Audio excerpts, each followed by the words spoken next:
this is going to be a beginner's guide to the different types of leads out there. Again, I'm just going over a few different basics for the beginner carper so they know which lead to choose for what situation. I have all different assortment of leads on the table here, which I will show a zoomed in shot here in a little bit. I'll take a still shot and label each one so you know what's what. First off, I want to show off either type of lead you're going to buy. You can get a swivel lead, which is used for a lead clip, or you have an inline. That way it's directly with the main line through it. Those are a little bit easier to cast, maybe get a little bit more distance out of them.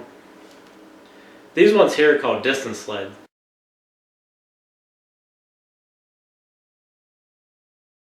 The shape of them, they're aerodynamic. They'll hit over 100 yards easier. They're just designed to be aerodynamic and get you to the target a little bit easier. The next one we're going to go over is feeder leads. These are just called feeders, but they do have a lead in it.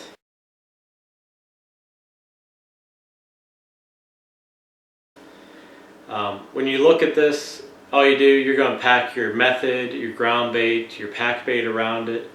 These just make it a little bit easier for a beginner when they're using that. That way, once you mold this around, all the holes in it's going to make it easier to hold on so it doesn't fall off. And again, these are called method lead, well not method lead, but a method feeder. And they make all different types of those. I just showed you two real quick. I'll go over more of those later and how to use them. The next one's going to be a bumpy lead, which I'll show you here.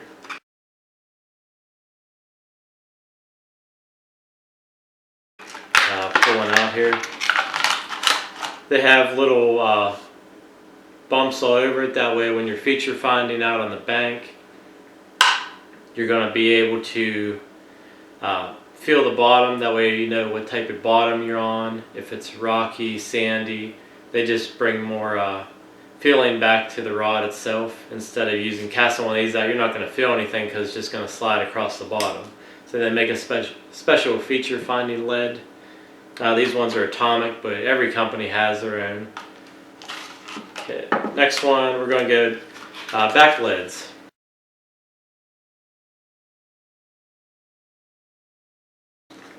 These are basically to pin your line.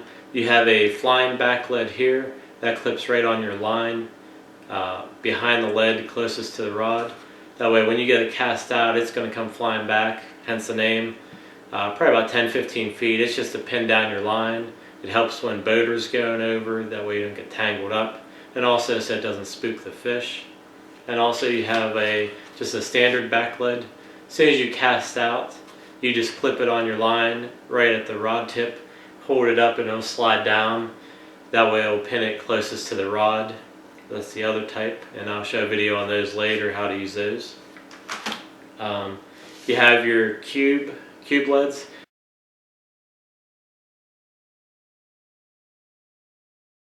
These are very small lead, but they're extremely heavy for how small they are. These are really good for bolt rigs, just a little bit of area. And since all the weight is focused on probably an inch of that, as soon as the fish picks it up, it's going to have the full weight. Whereas if you use different types of leads, say like a method lead here, as soon as it picks it up, it might pick up the less weighted end. All the weight's on this end, so as soon as it goes to pick it up, it might drop it right away. So if you're using a bull rig, I highly suggest using a cube. These here are different method leads.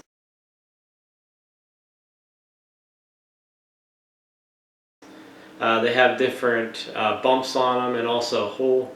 That way if you're using, again, similar to a feeder, these will assist when you're using a method, a pack bait, or a ground bait. Since there's a hole, it makes it easier to pack around and stay on.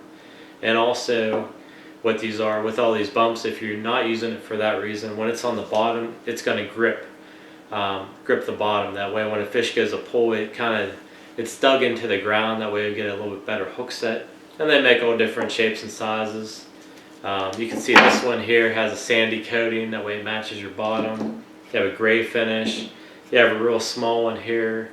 That's only a 1 ounce one. That way if you have a short rod, maybe like a 9-footer, and it's not going to weigh too much on it. The next one's out here. This design is made for silt.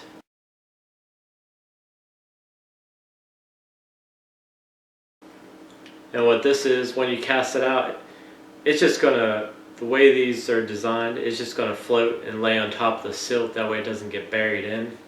Now if you were to cast out like a cube in the silt, it's just going to bury itself in. Chances are you're not going to be pulling out a fish with one of those.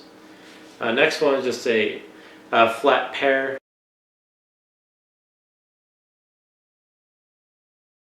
All it is a pear lead flattened.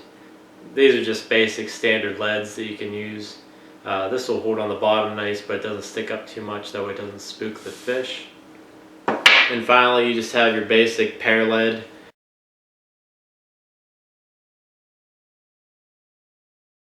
Yeah, around the mill you can get a store, get these uncoated for a cheap price. You can get a little bit bigger one. These are kind of nice if you're casting. It will go diving into the mud and basically stick into the mud. It will kind of assist in the bolt rig. But these are the cheapest ones to get, just a standard lead. You have ones that look like rocks.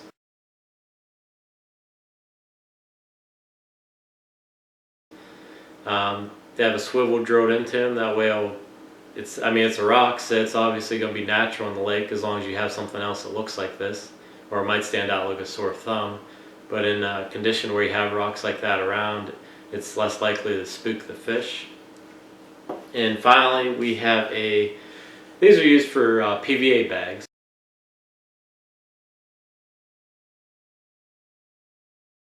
They'll drop inside, and also they have a little spot here for a Pva nugget. That way you can put your hook onto it, stuff a Pva nugget into it, push your hook point into that, all inside the Pva bag. And then the Pva bag would tie around on top here while that's all inside of it. And these are made by Avid. These came out those about 2 years ago, and they're really nice. Really like the color on these. They blend in with the bottom nice. But any of the leads that you see here, they come in all different color choices. You know, your standard green, brown, grays. You can get coatings on them like this sandy coating. I've seen people do like wood coatings on them, all different. If you can dream it, it's out there. But just want to get over some of the basic leads.